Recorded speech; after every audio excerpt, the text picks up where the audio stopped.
Assalamualaikum warahmatullahi wabarakatuh. Halo anak-anakku semua, bagaimana kabar kalian hari ini? Bu Ika harap kabar kalian baik-baik saja. Nah, untuk video pembelajaran kali ini, Bu Ika masih membahas mengenai KD 3.3 yaitu atletik. Namun, fokus pada video pembelajaran kali ini adalah materi tolak peluru. Kita simak slide berikutnya. Bu Ika akan mereview sedikit materi mengenai atletik secara umum. Jadi, nomor pertandingan atletik ada dua, yaitu nomor lintasan dan nomor lapangan. Nomor lintasan terdiri dari nomor lari dan nomor jalan, sedangkan nomor lapangan terdiri dari nomor lempar dan nomor lompat. Nah, untuk tolak peluru sendiri merupakan nomor apa? Tolak peluru merupakan nomor lapangan yang terfokus pada nomor lempar. Jadi, meskipun namanya tolak peluru merupakan nomor lempar dari atletik. Kita masuk ke slide berikutnya untuk mengetahui apa saja materi yang akan Bu Ika bahas hari ini. Yang pertama, sejarah. Menjelaskan tentang sejarah perkembangan tolak peluru secara umum. Yang kedua adalah konsep dasar, menjelaskan tentang pengertian, sarana-prasarana, dan ukuran lapangan. Yang ketiga adalah teknik dasar, menjelaskan teknik dasar memegang peluru dan gaya tolakan pada tolak peluru. Yang keempat adalah peraturan, menjelaskan aturan dasar dan beberapa kesalahan yang menyebabkan pelanggaran pada perlombaan tolak peluru. Kita masuk ke materi pertama, yaitu sejarah perkembangan tolak peluru.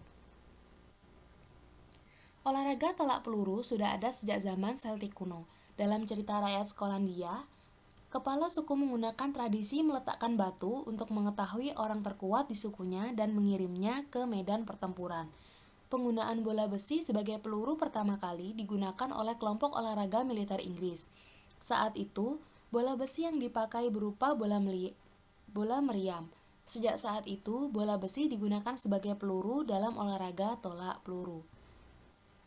Nah, selanjutnya, olahraga tolak peluru mulai dikompetisikan dalam Olimpiade Dunia pada tahun 1896. Sejarah perkembangan tolak peluru di Indonesia. PASI atau Persatuan Atletik Seluruh Indonesia merupakan induk organisasi cabang olahraga atletik yang didirikan pada tanggal 3 September 1950 di Indonesia. Jadi karena tolak peluru merupakan salah satu nomor atletik, otomatis tolak peluru memiliki induk organisasi PASI. Di Indonesia, tolak peluru diperlombakan sebagai nomor lapangan cabang olahraga atletik pada Kejurnas Atletik tahun 1978. Jadi kasusnya sama seperti cabang olahraga jalan cepat kemarin yang pertandingan pertamanya berada pada Kejurnas Atletik tahun 1978. Selanjutnya materi kedua yaitu konsep dasar tolak peluru. Apa yang dimaksud dengan tolak peluru? Tolak peluru merupakan suatu bentuk gerakan menolak atau mendorong suatu bola besi bulat atau yang dinamakan peluru dengan berat tertentu yang terbuat dari logam. Dilakukan dari bahu dengan satu tangan untuk mencapai jarak terjauh. Sarana dan prasarana tolak peluru. Yang pertama adalah peluru.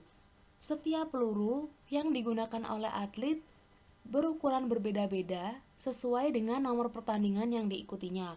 Untuk kategori senior putra beratnya 7,257 kg, untuk kategori senior putri beratnya 4 kg, kategori junior putra beratnya 5 kg, dan kategori junior putri beratnya 3 kg. Yang kedua adalah bendera, digunakan untuk menandai sejauh mana hasil lemparan atau tolakan dari atlet. Yang ketiga adalah roll meter, digunakan untuk mengukur jarak lemparan atau tolakan yang dihasilkan oleh atlet. Yang keempat adalah kapur, berfungsi untuk memberikan tanda atau batas dari area atlet berdiri. Jika tidak ada kapur, maka bisa menggunakan tali rafia. Selanjutnya adalah lapangan tolak peluru. Bisa kalian lihat di gambar sebelah kiri, itu merupakan ukuran rinci dari lapangan tolak peluru. Untuk sebelah kiri, merupakan gambar lapangan tolak peluru di dalam stadion secara asli. Jadi, yang kanan merupakan gambar teori ukurannya, dan yang kiri merupakan gambar realitanya. Garis lebar 5 cm harus dibuat di atas lingkaran besi menjulur sepanjang 0,75 meter pada kanan. Kiri lingkar garis ini dibuat dari cat atau kayu. Diameter bagian dalam lingkaran tolak adalah 2,135 meter. Tebal besi lingkaran tolak minimum 5 mm dan harus dicat warna putih. Balok penahan dibuat dari kayu atau bahan lain yang sesuai busur atau lengkungan. Selanjutnya kita masuk ke materi ketiga, yaitu teknik dasar tolak peluru. Teknik dasar tolak peluru ada dua fokusnya. Yang pertama adalah cara memegang, yang kedua adalah cara melakukan tolakan atau yang disebut dengan gaya. Nah, gaya ini terdiri dari dua. Yang pertama adalah gaya menyamping atau ortodoks, yang kedua adalah gaya membelakangi atau O'Brien. Kita masuk ke slide berikutnya untuk mengetahui penjelasan tiap-tiap teknik dasar. Cara memegang yang pertama, tolong kalian perhatikan gambarnya. Jari-jari direnggangkan sementara jari kelingking agak ditekuk dan berada di samping peluru. Ibu jari dalam sikap sewajarnya. Nah, cara ini cocok untuk orang yang memiliki jari yang kuat dan jari yang panjang.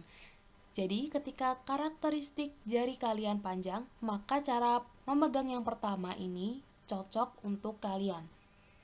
Yang kedua, cara memegang yang kedua bisa kalian lihat di gambar. Nah, berbeda dengan cara memegang yang pertama tadi. Jari-jari agak rapat, ibu jari di samping, jari kelingking berada di samping belakang peluru. Cara memegang kedua biasanya digunakan oleh atlet profesional. Jadi, ketika dalam pertandingan tolak peluru, atlet-atlet profesional menggunakan pegangan ini sebagai tolakannya. Selanjutnya, cara memegang yang ketiga. Kalian perhatikan lagi. Seperti cara kedua, hanya saja sikap jari-jari lebih direnggang lagi, sedangkan letak jari kelingking berada di belakang peluru. Cara ini cocok untuk orang yang tangannya pendek dan jari-jarinya kecil. Tidak cocok digunakan untuk anak di bawah usia 9 tahun. Selanjutnya adalah gaya tolakan. Yang pertama, gaya menyamping atau ortodoks. Gaya menyamping atau ortodoks merupakan gaya yang paling tua yang sering digunakan oleh para pemain. Berikut ini adalah gambar-gambar cara melakukannya dari ujung kiri ke ujung kanan. Untuk caranya seperti apa? Nah, di sini Bu Ika tampilkan, bisa kalian screenshot dan kalian simpan di galeri HP kalian atau bisa ditulis tangan untuk cara melakukannya. Nah, Bu Ika akan langsung menuju ke video contoh gerakannya yang akan diperagakan oleh Bu Ratih dari MTSN Batu.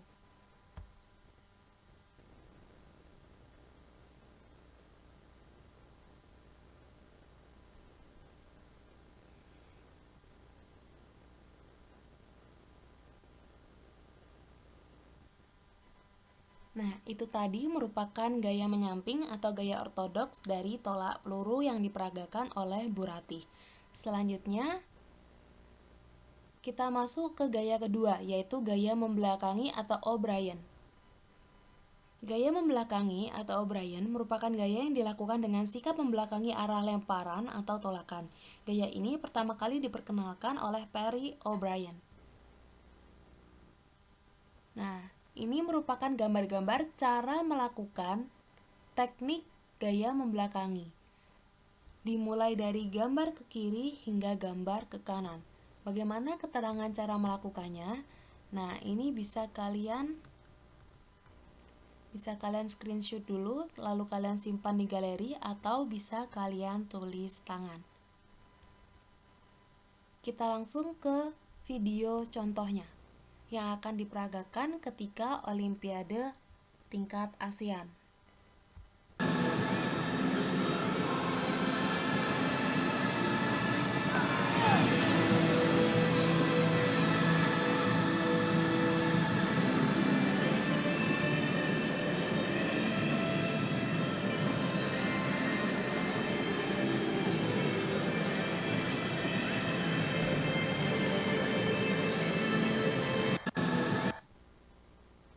Oke, yang terakhir adalah peraturan tolak peluru. Kesalahan yang sering terjadi ketika perlombaan tolak peluru. Yang pertama adalah sikap badan kaku. Kedua, langkah kaki yang kurang pas. Ketiga, memegang peluru kurang berhati-hati. Yang keempat, masih ada gerakan melempar peluru. Jadi tolong bedakan, tolakan dengan melempar itu berbeda. Kalau tolakan itu gerakan mendorong, sedangkan melempar itu gerakan mengayunkan jari tangan. Jadi antara tolakan dan melempar itu sangat berbeda. Selanjutnya, gerakan dilakukan dengan tergesa-gesa. Kaki atau badan kurang rileks dan seimbang. Dan yang terakhir, tidak diikuti gerak lanjut atau follow through. Jadi ketika kalian selesai melakukan tolakan, tidak boleh langsung keluar dari area lingkaran lapangan tolakan peluru. Jadi menunggu hingga wasit meniupkan peluit atau mengangkat bendera, baru atlet diperkenankan untuk keluar dari area lingkaran tersebut. Selanjutnya, peraturan pada perlombaan tolak peluru. Yang pertama, atlet boleh memasuki lingkaran tolakan dari mana saja. Yang kedua, atlet tidak boleh memakai atribut seperti sarung tangan. Boleh memakai pelindung dari ruas jari selama waktu pertandingan. Ketiga, setelah dipanggil, atlet mempunyai waktu 60 detik untuk menyelesaikan pertandingan.